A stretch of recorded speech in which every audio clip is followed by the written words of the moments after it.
Sambutan yang pertama akan disampaikan atas nama keluarga besar almarhum Upi Haji Anwar bin Haji Layu kepada yang terhormat Al-Mukarram Ayahanda Dr. Kiai Haji Muhammad Abi Marzuki MED wa alaihi falyatafaddal mashkura. Bismillahirrahmanirrahim. Assalamualaikum warahmatullahi wabarakatuh.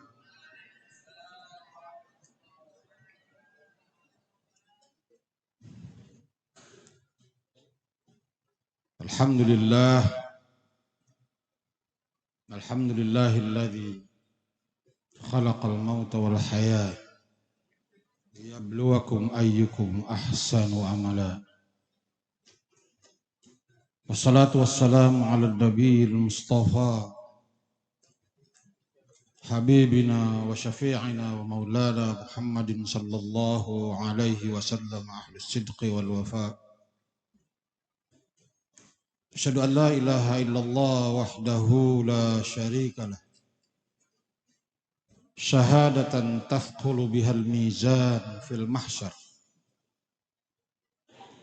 Wa asyhadu anna sayyidana Muhammadan abduhu wa rasuluh. Al-mab'uts ilal aswadi wal ahmar. Allahumma fassalli wa sallim wa barik ala sayyidina Muhammadin wa ala alihi wa sahbihi ajma'in.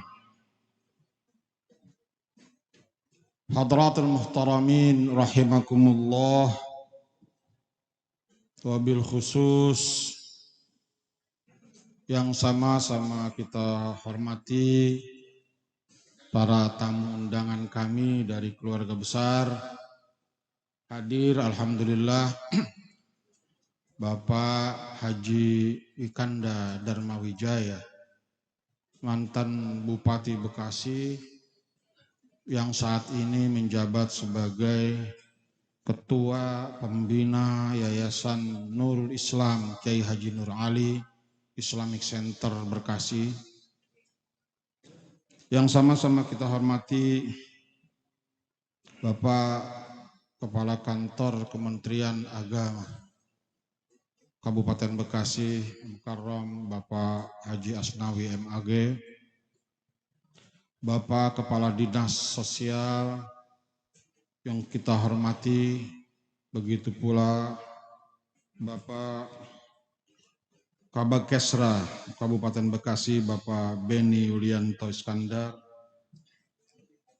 yang sama-sama kita muliakan dan hormati semua tamu kita, wabil khusus para guru, para kiai, hadir di tengah-tengah kita, Kiai Haji Dr. Andes Kiai Haji Mista Sohanda, yang sama-sama kita hormati Kiai Haji Mawardi Mahmud yang tadi telah memimpin doa, yang sama-sama kita hormati Kiai Haji Ahbab Ahwas, yang sama-sama kita hormati pula Kiai Haji Dr. Abdul Jabbar Majid MA, Dr. Mukhlis Hanafi MA, Kiai Haji Mahsila Iskan, dan para kiai semuanya, wabil khusus Ketua Yayasan At-Taqwa, Ketua Pengurus Yayasan At-Taqwa Kiai Haji Irfan Mas'ud MA, beserta wakil dan pengurus lainnya. Yang sama-sama kita hormati dan banggakan semua guru, kiai, para pengurus Yayasan At-Taqwa Cabang, Yayasan At-Taqwa Cabang yang hadir pada majelis ini maupun yang mengikuti acara ini melalui streaming YouTube. Bapak, saudara-saudara sekalian, kami keluarga Haji Anwar bin Haji Layu sekarang tersisa cucunya, tersisa hanya 20 orang, tinggal 20 orang. Dari silsilah yang paling pertama, Haji Thayyib, sampai ke paling muda. Semuanya sudah memberikan kontribusi yang terbaik buat ini. Namun ada penggalan cerita sedikit yang ingin saya sampaikan yang ternyata belum ditulis oleh penulis sejarah yang berkaitan dengan Al-Maghfurlah Kiai Haji Nur Ali. Bahwa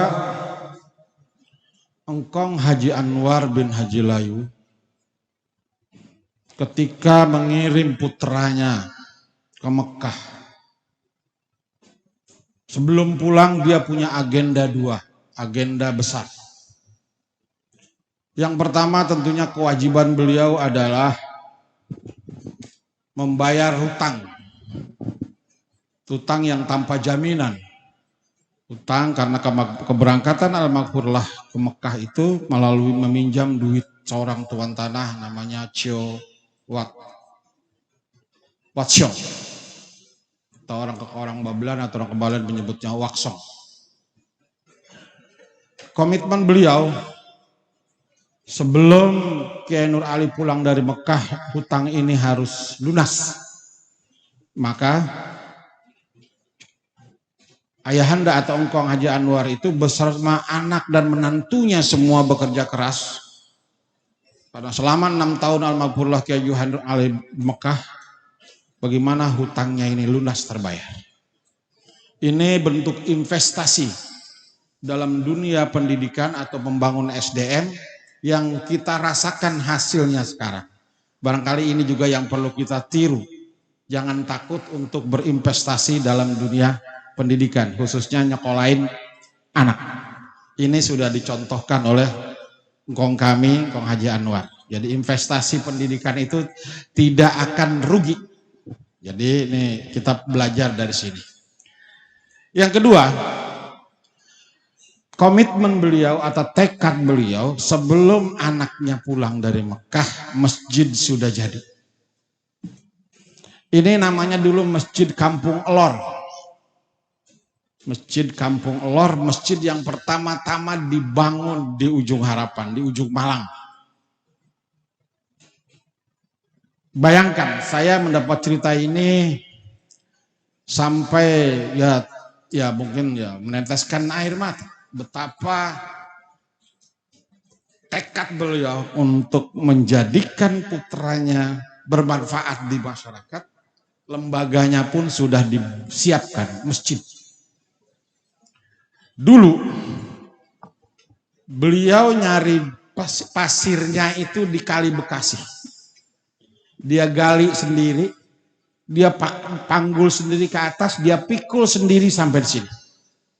Jarak antara Kali Bekasi dengan sini kira-kira 2 kilo. Dan anak menantunya pun sama, ikut serta. Membangun masjid ini, karena pada zaman dulu bangun masjid cukup dengan pasir dan kapur. Lagi-lagi, ini suatu pelajaran berharga buat kita. Bagaimana menyiapkan SDM dengan berawal dari sebuah masjid. Sekitar 7 tahun atau tahun 1940, Al-Maghfurlah Kiai Haji Nur Ali pulang dari Mekah. Masjid ini posisinya seperti pas posisi kita sekarang, posisi saya berduduk ini kecil. Mungkin depannya sambil tiang gitu. Ya lewat sedikit lah. Lebarnya kurang lebih 6 sampai 7 meter. Di depannya berbaris pohon nangka. Di antara pohon nangka, persis lurus ke arah timur posisi saya berdiri ini, ada kobong-kobong kecil. Kobong tempat santri-santri pertamanya. Santrinya diantaranya boleh saya sebutkan yang saya ingat, kebetulan saya beberapa kali mendapat cerita ini. Satu diantaranya Rawahu Kiai Haji Muhammad Anwar. Di antaranya juga yang riwayat ini saya terima dari mertua saya, Haji Ahmad Wardi Murdani, dan dari bapak saya, Haji Marjuki. Santrinya yang pertama, adiknya sendiri, Kiai Haji Muhyiddin Anwar. Kiai Haji Anwar, kali Bang Gatet, ya, Kiai Haji Anwar. Ke Bungur tuh, Bungur Lor. Kemudian Kiai Haji atau guru Asmawi Rawabugel. Kemudian di situ ada guru Arsyad. Ada guru Ma'ruf, dia salam. Kemudian ada Kong Guru Mugeni Pomahan. Ada juga Haji Anwar Kalebang Nangka. Dua kemudian ini Haji Asmawi Raubugal dan Haji Anwar. Setelah Kiai Mukhtar balik dari Mekah, beliau pindah ke kedua orang ini, kedua Kiai ini pindah mengaji kepada Kiai Mukhtar Tabrani.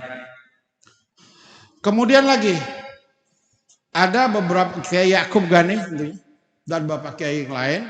Yang mohon maaf saya agak lupa mengingatnya. Tapi ini kobong-kobong ini menjadi cikal bakal dua. Pertama santri ini sebagai santri pertama. Yang dari nol dibangun di sini, kobongnya masjidnya disiapkan oleh Kiai Ongkong kami Haji Anwar, kemudian kobongnya ataupun kalau zaman di Banten di Kulon itu sebut kobong, pesantren kecil-kecil gitu. Ya. Kemudian di depannya itu dibangun oleh Kong Haji Anwar juga.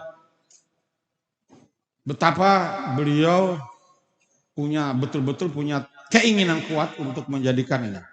Mungkin bapak-bapak ada yang bertanya, Kong Guru Mahmud atau Kiai Haji Mahmud Maksum itu ada di mana? Beliau bukan santrinya, tapi memang beliau sudah belajar dari orang tuanya dan dari kiai-kiai yang lain.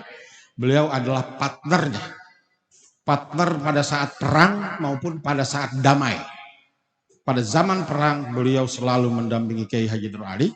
Pada saat berdamai membuat yayasan At-Taqwa, beliau selalu menjadi wakilnya Kiai Haji Nur Ali. Kepada mereka kita doakan semoga Allah Subhanahu wa taala mengampuni dosa-dosa mereka dan ditempatkan di Raudhah min Riyadhil Janan. Amin ya rabbal alamin. Ini penggalan sejarah yang kelihatannya remeh atau sederhana, tapi berdampak luar biasa terhadap pembangunan selanjutnya. Jadi cikal bakalnya dari sini. Yang kedua adalah Hizbullah Sabilillah. Mereka nyantri kurang lebih 5 tahun, pesantren Kobong yang ada di depan ini. Bulan November, Kiai memutuskan, Almarhum Kiai Nur Ali memutuskan angkat senjata. Karena sekutu atau Belanda belum ikhlas memberikan kemerdekaan atau menerima kemerdekaan Indonesia. Maka antara tahun itu sampai 49 itu dikenal dengan Perang Revolusi Kemerdekaan. Santrinya inilah yang kemudian menjadi cikal bakal berdirinya Hizbullah Sabilillah. Mereka diajak berperang, mereka diajarkan berbagai macam alat perang.